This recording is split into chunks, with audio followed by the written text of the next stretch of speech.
Hello दोस्तों, नमस्कार। स्वागत है आपका बिहार एक्सप्रेस न्यूज में। ताज़ा नजर डालते हैं बिहार की तमाम मुख्य बड़ी खबरों पर। इससे पहले वीडियो को लाइक नहीं किया तो लाइक करें, साथ ही चैनल को सब्सक्राइब कर लीजिए। के पाठक के इस नए आदेश से कहां फूटे शिक्षा विभाग के अफसर। बिहार शिक्षा विभाग के अपर मुख्य सचिव के पाठक ने शिक्षा विभाग के सभी अधिकारियों और कर्मचारियों को अब अपने पदाधिकारी अनुमंडल में ही निवास करने का सख्त आदेश दिया है। उस आदेश के आलोक में जिला शिक्षा पदाधिकारी ने जिले के सभी पदस्थापित अधिकारी एवं कर्मियों को पदस्थापित अनुमंडल क्षेत्र में रहने का निर्देश दिया है। इस निर्देश के अनुसार शिक्षा विभाग के जिला स्तरीय अधिकारी तथा कर्मियों को अपने पदस्थापित अनुमंडल क्षेत्र में अब हर हाल में निवास करना होगा। उन्होंने संबंधित अधिकारियों और कर्मियों को एक सप्ताह के भीतर अपने अपने अनुमंडल क्षेत्र में निवास सुनिश्चित करने व निवासी संबंधित प्रमाण पत्र देने का सख्त आदेश दिया है।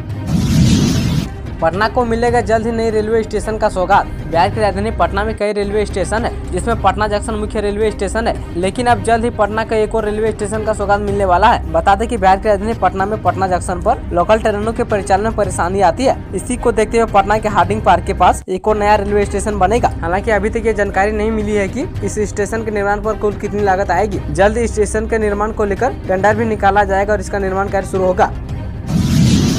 गर्मी की छुट्टी में भी खुले रहेंगे स्कूल, चलेंगी विशेष कक्षाएं, जानी पूरी डिटेल। अब गर्मी की छुट्टी में भी जिले के सरकारी विद्यालय खुले रहेंगे। बच्चों के लिए विशेष कक्षाएं आयोजित की जाएंगी। शिक्षा विभाग ने यह आदेश दिया है कि आदेश के मुताबिक सरकारी विद्यालय में पहली से 8वीं कक्षा तक के बच्चों के लिए गर्मी की छुट्टी में मिशन दक्ष कार्यक्रम के तहत सुबह 8 बजे से 10 बजे तक विशेष कक्षाएं संचालित होगी। साथ ही बताया गया है कि विशेष कक्षा के लिए 70,000 बच्चे चिन्हित किए गए हैं। विशेष कक्षा में अधिक से अधिक बच्चे आकर इसका लाभ ले सकते हैं। इस विशेष कक्षा को सफल बनाने के लिए सभी स्कूलों के हेडमास्टर से वीडियो कॉन्फ्रेंस के माध्यम से आवश्यक निर्देश भी दिए गए हैं। नीतीश कुमार के करीबी ने बताया इंडिया की सबसे बड़ी कमजोरी लोकसभा चुनाव पर कर दी ऐसी भविष्यवाणी। नीतीश कुमार के करीबी माने जाने वाले संजय झा ने कहा कि विपक्ष की सबसे बड़ी कमजोरी यह है कि उसके पास प्रधानमंत्री का कोई चेहरा ही नहीं है। एनडीए के पास प्रधानमंत्री नरेंद्र मोदी के रूप में नेता का चेहरा है। संजय झा ने कहा कि बिहार की सभी 40 सीटों पर एनडीए की जीत होगी। बिहार की वो हॉट सीट जहां ओबीसी की पार्टी ने बढ़ाई कांग्रेस की टेंशन। पिछले लोकसभा चुनाव में बिहार में एकमात्र किशनगंज ने ही महागठबंधन की लाज रखी थी। यही कारण है कि लालू यादव ने बिना सोचे समझे ये सीट कांग्रेस के हवाले कर दी है। हालांकि इस बार किशनगंज में कांग्रेस की राह आसान नहीं रहने वाली है। किशनगंज में ओबीसी की उपस्थिति ने कांग्रेस की टेंशन बढ़ा दी है। ओबीसी कांग्रेस के वोट बैंक में बड़ी सेंध लगा सकती है। दूसरे चरण में एनडीए के सामने कांग्रेस राजद लड़ेंगे आधी आधी लड़ाई। लोकसभा चुनाव के पहले चरण के मतदान की उल्टी गिनती शुरू हो चुकी है। पहले चरण के चुनाव में बिहार की 4 सीटों पर मतदान को लेकर सभी दल पूरी तरह से तैयार हैं। दोनों गठबंधन का ध्यान अब दूसरे चरण की लड़ाई पर है। दूसरे चरण के इस चुनाव में 5 सीटों पर एनडीए के सहयोगी जदयू के उम्मीदवार मैदान में होंगे, जबकि महागठबंधन की ओर से 3 सीट कटिहार, किशनगंज, भागलपुर में एनडीए के सामने कांग्रेस के उम्मीदवार होंगे, तो 2 सीट बांका और पूर्णिया में राजद जदयू को टक्कर देगी। गोलियों की तड़तड़ाहट से धराया हाजीपुर, अपराधियों ने सरेआम 3 दोस्तों को मारी गोली। हाजीपुर में बुधवार को उस समय सनसनी फैल गई जब नगर थाना क्षेत्र के आर्यन कॉलेज के पास कुछ अज्ञात अपराधियों ने दिनदहाड़े 3 दोस्तों को गोली मार दी और मौके से फरार हो गए। घटना के बाद स्थानीय लोगों की मदद से तीनों घायल दोस्तों को तुरंत सदर अस्पताल में भर्ती कराया गया, जहाँ उनका इलाज चल रहा है। इधर घटना की सूचना पाकर पुलिस मौके पर पहुंची और मामले की जाँच शुरू कर दी है। किन्नरों ने चलाया मतदाता जागरूकता अभियान। इस खास तरीके से लोगों से की वोट देने की अपील। 19 अप्रैल यानी गुरुवार को बिहार की 4 लोकसभा सीट गया, औरंगाबाद, नवादा और जमुई में मतदान होना है। मतदान को लेकर जिला प्रशासन की तैयारी पूरी है। इसके लिए जिला प्रशासन अपने स्तर से लोगों को जागरूक कर रहा है। वहीं गया में अखिल भारतीय किन्नर सदाबहार विकास समिति भी लोगों को नाच गाना गाकर लोगों से वोट देने की अपील कर रहा है। गया शहर के विभिन्न मोहल्ले में घूमकर किन्नर लगातार मतदाता जागरूकता अभियान चला रहे हैं। बिहार की इन 4 सीटों पर वोटिंग कल मैदान में 38 उम्मीदवार। लोकसभा चुनाव के पहले चरण के लिए 19 अप्रैल यानी शुक्रवार को अलग अलग राज्यों की सीटों पर वोट डाले जाएंगे। इसमें बिहार राज्य भी शामिल है। बिहार के गया, औरंगाबाद, जमुई और नवादा में शुक्रवार को मतदान होगा। इन 4 सीटों पर कुल 38 उम्मीदवार मैदान में है। वोटिंग के लिए 7,903 मतदान केंद्र तैयार किए गए हैं। इस दौरान 76 लाख से अधिक मतदाता मतदान करेंगे। वहीं 92,000 मतदाता पहली बार मतदान करेंगे। बिहार के पहले चरण में लोकसभा में 5,000 से अधिक बूथ संवेदनशील घोषित किए गए हैं, जहाँ चुनाव आयोग शांतिपूर्ण मतदान कराने को लेकर पूरी तरह तैयार है।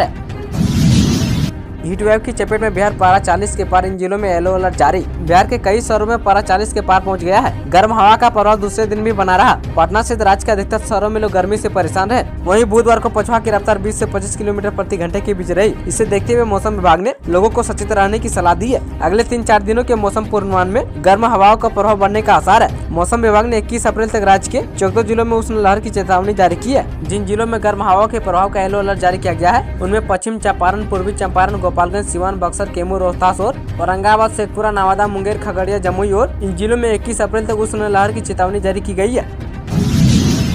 बिहार से बाघ की खाल और हाथी दांत की स्मगलिंग। पटना में 4 गिरफ्तार मर्चेंट नेवी का कर्मी निकला तस्कर। बिहार की राजधानी पटना में बाघ की खाल और हाथी की दांत के साथ 4 लोगों को गिरफ्तार किया गया है। पटना पुलिस और वन विभाग की टीम ने संयुक्त रूप से छापेमारी कर इन्हें गिरफ्तार किया है। जिन 4 लोगों को पकड़ा गया है उनमें एक राकेश कुमार मर्चेंट नेवी में कार्यरत है। इससे आशंका जताई जा रही है कि बिहार इन चीजों के लिए इंटरनेशनल स्मगलिंग का हब बन रहा है। जानकारी के मुताबिक पुलिस और वन विभाग की टीम ने उसे फुलवाचरीफ के बाबू चौक से पकड़ा है। राकेश के अलावा अन्य 3 लोग भी पकड़े गए हैं। बरामद सामान की कीमत विदेशी बाजार में लाखों रुपए है। इस बरामदगी और गिरफ्तारी के बाद पटना वन मंडल के पश्चिमी रेंज में केस दर्ज किया गया है। पटना डीएफओ गौरव ओझा ने बताया कि वन्य प्राणी संरक्षण अधिनियम के तहत आरोपियों के खिलाफ कार्रवाई की जाएगी।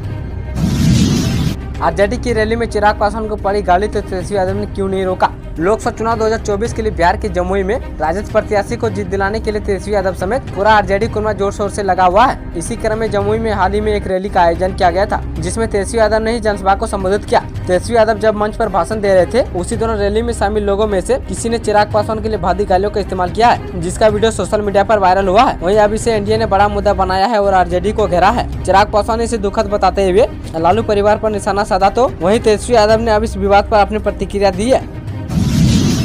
जदयू कार्यालय पहुंचे सीएम नीतीश कुमार वोटिंग से पहले पार्टी नेताओं को देंगे जरूरी टिप्स। लोकसभा चुनाव के प्रथम चरण के वोटिंग से एक दिन पहले सीएम नीतीश जेडीयू प्रदेश कार्यालय पहुंचे और चुनाव अभियान समिति की बैठक में शामिल हुए। वोटिंग से पहले हो रही इस बैठक को काफी अहम माना जा रहा है। लोकसभा चुनाव में बिहार की सभी 40 सीटों पर जीत सुनिश्चित करने के लिए एनडीए ने अपना पूरा जोर लगा दिया है। एनडीए में शामिल सीएम नीतीश की पार्टी जेडीयू को 40 में से 16 सीटें मिली थी। इन सभी 16 सीटों पर जीत के लिए जेडीयू चुनावी मैदान में खूब पसीना बहा रही है। खुद मुख्यमंत्री नीतीश कुमार एक के बाद एक चुनावी रैली को संबोधित कर रहे हैं और जेडीयू के साथ साथ गठबंधन के अन्य सहयोगियों के लिए भी चुनाव प्रचार कर रहे हैं।